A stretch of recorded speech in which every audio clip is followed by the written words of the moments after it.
Welcome back to this week's episode of What Am I Doing with My Finances, specifically loans. Hint, hint, spoiler alert, I have no idea still, but I did figure some things out, not much, but let's just get into it. So this past week, I've been monitoring my expenses because I don't know what my income is going to be like. It keeps fluctuating, especially because I'm still a student. But let me just open up some things. Finally figured out what kind of loans I have and their interest rates. So I have 4 graduate plus loans and 4 unsubsidized loans. So AKA I'm just screwed. No, but really though.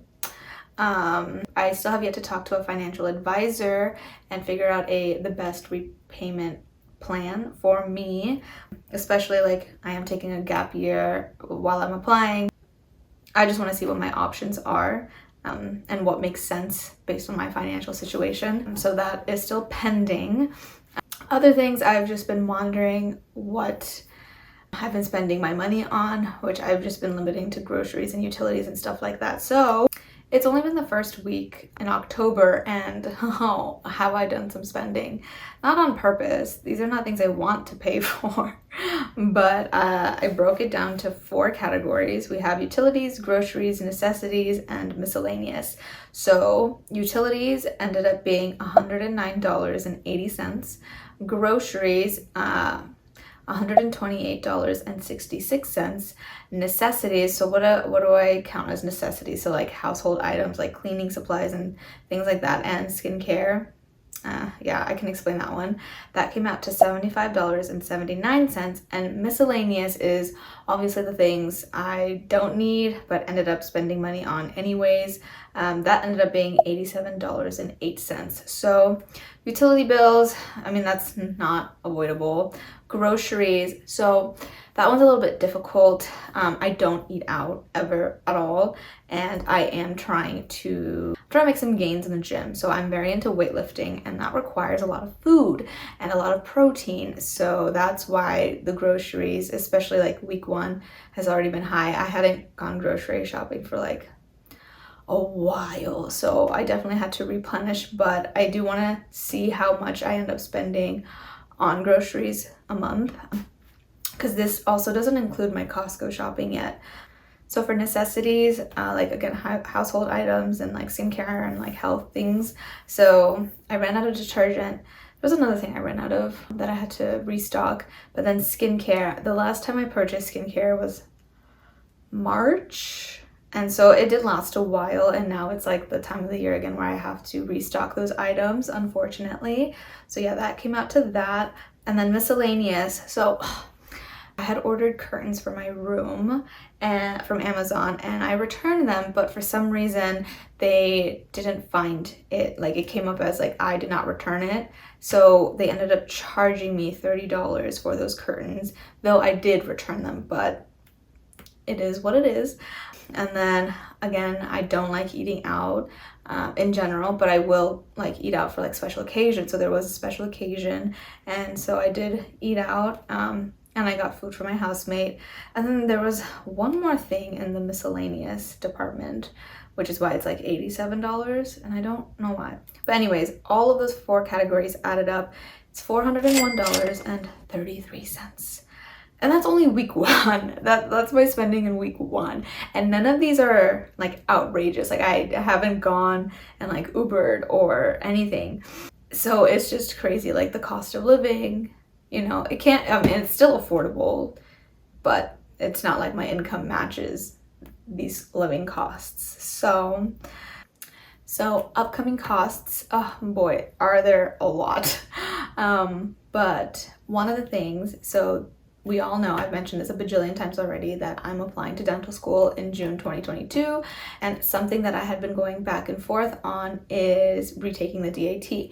My advisor told me, no, I don't need to retake it. Like I have a great score and just don't risk it, because for dental schools, it's not your best score, it's your latest score. So you could do worse or you could do better, it's a gamble, it's 50-50. But I saw my score and I was like, you know what? I'm in this master's program. I'm about to finish. I felt like, and I still feel like, oh, I should show improvement, like have an updated DAT score, but that is very expensive to do. The DAT alone costs $360 plus the study materials. And so I was like, do I want to risk it? Like, not only financially, but like, do I want to risk doing worse? And then I talked to my friend who's in dental school, who also does my cleanings. I gave her my stats, and she was like, Melanie, I would retake it. You do want to show improvement, like, though it's a great score, like, you know, you want to show a little bit more consistency. And I'm like, okay. I was getting opinions from like my close friends, and I just got mixed answers. So I was like, you know what, I don't know what to do. Like, my gut is telling me I should retake it, but then like there's the risk of like doing worse, you know, like who knows. And then the financial investment as well. And so I was just like, I don't know what to do. And then I was like, you know what, I should check to see, when does the DAT expire? Like, how long does your test last? I looked it up. It's 2 years for all the schools. Correct me if I'm wrong, for any of you that, if you are dental, if there are schools that take like a DAT score for like within the 3 years.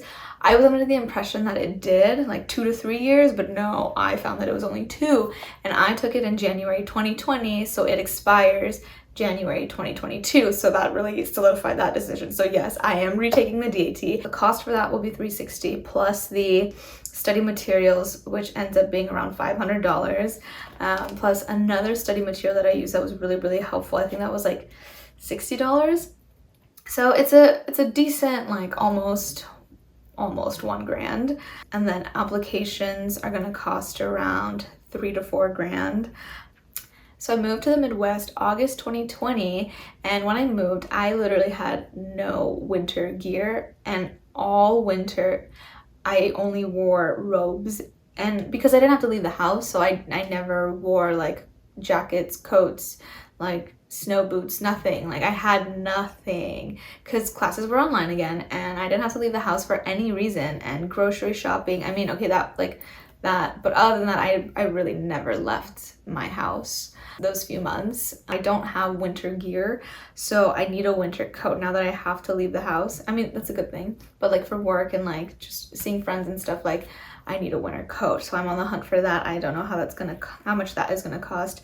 And I do need warm clothing. I will freeze. Again, I have a heater, and I have my robes, but I don't have actual winter clothing like hoodies and sweaters or like thick socks. I don't have any of those things. So that's going to cost some things. And then, and these are like costs in the future, but right now I have like a free gym membership because of school. That is going to end soon, so I'm gonna have to start paying for a gym membership. And then my teeth, you'll notice I have a lot of like teeth issues, though they're not that bad, but issues just keep coming up. I'm very prone to gingivitis. That's unfortunate, but now I have like crowding right here, and there's like bleeding, and every time I floss there's bleeding, and it's the perfect environment for bad breath. So braces or Invisalign has been on my mind a lot, and if I do it through the school, through their ortho department, it's much more affordable. So the cost for that is $3,600, and I do have a consultation next Monday about it, so we'll see. I'm like iffy on that. So those are like, oh, and then I'm flying home. I haven't seen my family, like my immediate family, so I'll be going home for about 2 weeks for Christmas. You think about all these like future costs, and you think, oh, this is a lot of stuff, these are a lot of expenses, and like it is hard to admit, like, yeah, my income doesn't afford like a very flexible lifestyle, but I do think this is all very manageable if I just do it right. And that's why, like, I'm creating these videos so that I hold myself accountable. So that leads to, what is my plan of action? Don't really know yet. That's still like a pending thing, but I definitely need to talk to a financial advisor about my loans and figure out a good payment plan and what my options are.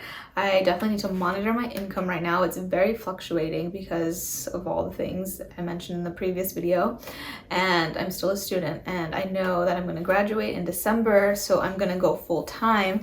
It just depends whether I'm going to stick to research or go dental assisting or part-time, because now we have the DAT to study for. So all of these variables I have to consider and just be realistic. Yeah, and so I need to track my expenses for sure. And I don't know about savings and investments. I really want to get to that part now, but I think I'm still gonna have to hold off just a little bit longer. I still need to open a Roth IRA, set that up, and just like flesh out details for a lot of things.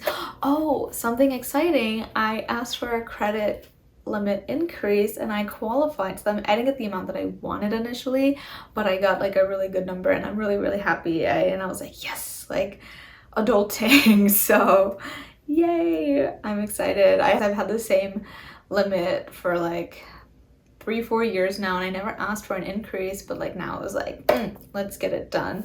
Especially if I'm getting the braces or Invisalign, I do want to pay it all at once, because the options are like monthly, but you have to use like their credit version, or you can pay it all at once, and then I can, if I did that, then I can also get rewards using my credit card. So whoop, whoop, whoop. I'm excited about that.